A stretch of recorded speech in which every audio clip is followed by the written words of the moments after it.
hit record before I coughed, um, but yeah, hello. This is my update video. I kept recording different things in the past, but I always go way too far into detail and um, tell stories that should only be told in person. And um, I'm not. I think I'm learning a little bit about what I want an update video to be like. So now I think I have a little more of a direction. Um, but yeah, this trip has been amazing so far. Thank you all so much for your prayers. I mean, God has been just revealing Himself to me in ways that I just can't explain, directing me and guiding me, um, and I mean, it's been amazing. It has been amazing, and He's been providing for me when I was sick. Provided a place to stay for 2 extra days for free. It just such a blessing. Um, but yeah, it's been good so far. I started out, went up through New York, um, to Canada, spent the night in Niagara on the Lake. Then I busked there in the morning. Um, Met some really cool people there. Headed out, went through London in Canada, and that was amazing. Met some cool people there and just walked around. Um, from there, I went back to America, um, and got and spent the night at my grandparents' house there on that second night. So I spent the next day there with my little cousins and my family, and just ate with them that night, and also just played around with my little cousins, and that was a good time of rest, and just kind of preparation, but also just, I really want to see those kids know Jesus the way I do, and really glad I get to hang out with them, and they're fun. They're chaotic sometimes, and I love them for it. Um, so we have a lot of fun when we go outside and climb trees and hide in the bushes and all that kind of stuff. From there, I left that next day, um, and went to Chicago. Well, I went through Gary, Indiana, which was terrifying.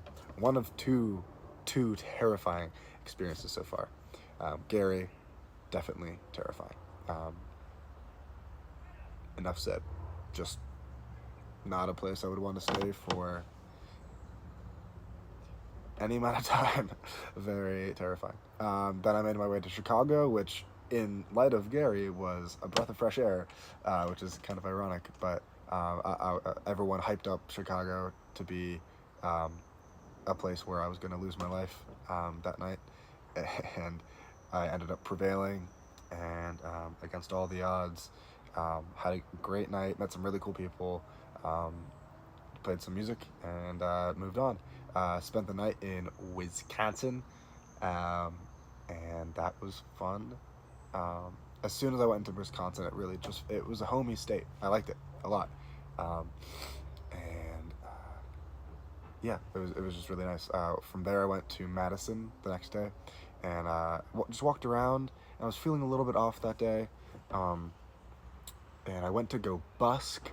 And when I started to, I met this guy who was playing the trumpet, some jazz, and so I kind of jammed with him for a little bit, and it just ended up being a time where I wasn't able to make any money. I spent time with him and played music, and it was great.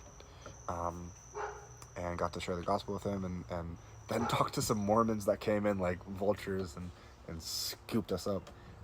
But it was really cool talking with the Mormons as well, the LDS people that were missionaries that were there.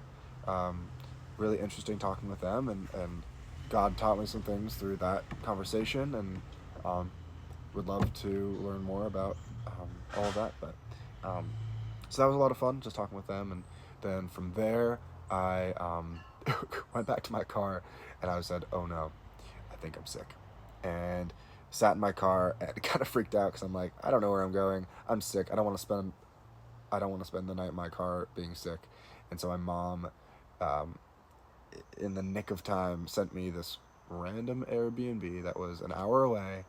I drive there. I pay for one night. I sleep, this wonderful lady was hosting it, and there was a few rooms there that she rents out on Airbnb. Um, got to sleep there one night. Got to know her a little bit, and once I sorry, there's really cool hummingbirds here. There's the rufous hummingbird, the broad-throated hummingbird, and some purple, a pinkish color on the throat, a purple and orange. So, good day for me. This is still a lingering cough from being sick for 3 days. I was there, and man, this lady blessed me. She gave me a home. She filled my heart. She prayed with me. She was everything. She gave me access to her home for 2 extra nights for free. If that is not the Lord, I don't know what. I mean, she was Christian. We ended up talking a good bit and building trust, and just mutually.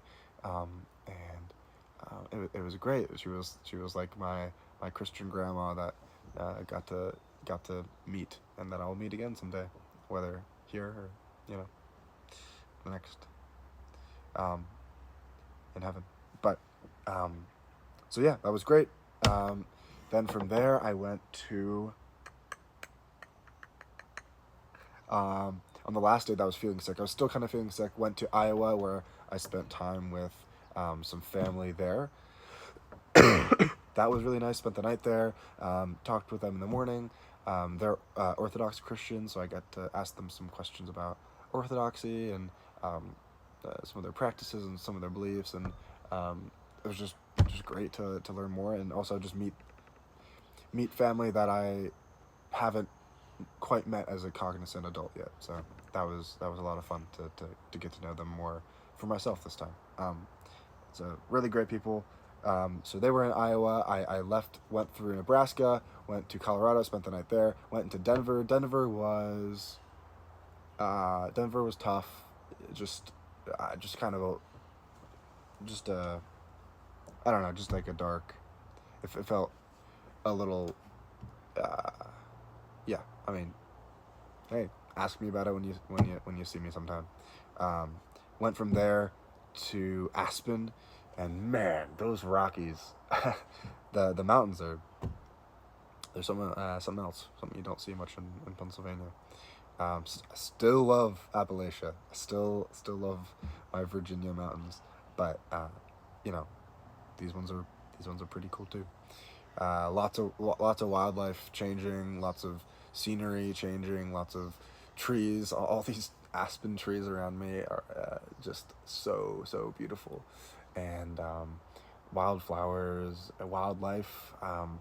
From Aspen, yesterday I drove up to Rocky Springs, Wyoming, and that drive from Aspen to Rocky Springs, Wyoming was my second terrifying experience, because there's nothing, and it was late at night. I didn't see anybody on the road or really any signs of life for 3 hours, where I was driving, looking at my gas tank saying, I could die. No, untrue. But definitely was scared of breaking down, of running out of gas without, getting to a gas station in time. But I made it to Rocky Springs, and it was straight out of the Wild West. Just a really cool place. But got out of there very quickly and came up here to Jackson, Wyoming this morning, and spent the day in Jackson busking and meeting people and tourizing the place. Yes, I have been sleeping in my car. Yes, I have been taking showers in truck stops and Planet Fitnesses. So I'm clean, and I'm also clean of drugs. Not that I ever started, but just in case you wanted to know.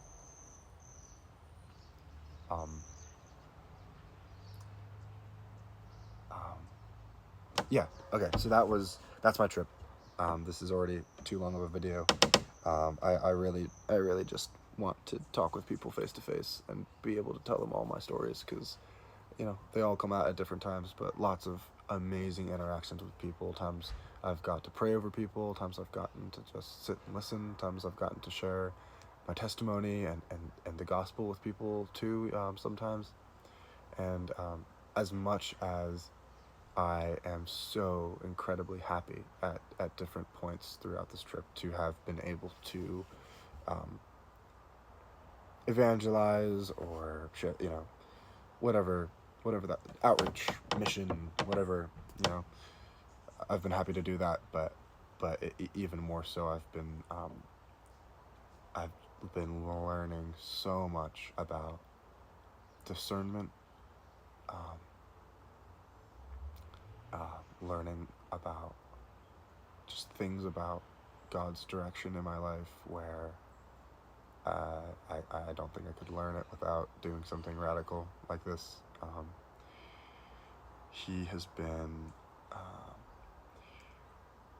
I mean, I make plans, but I let him change them. I let him guide me wherever I go, and I'm just constantly just open and searching for what God might do in any given situation.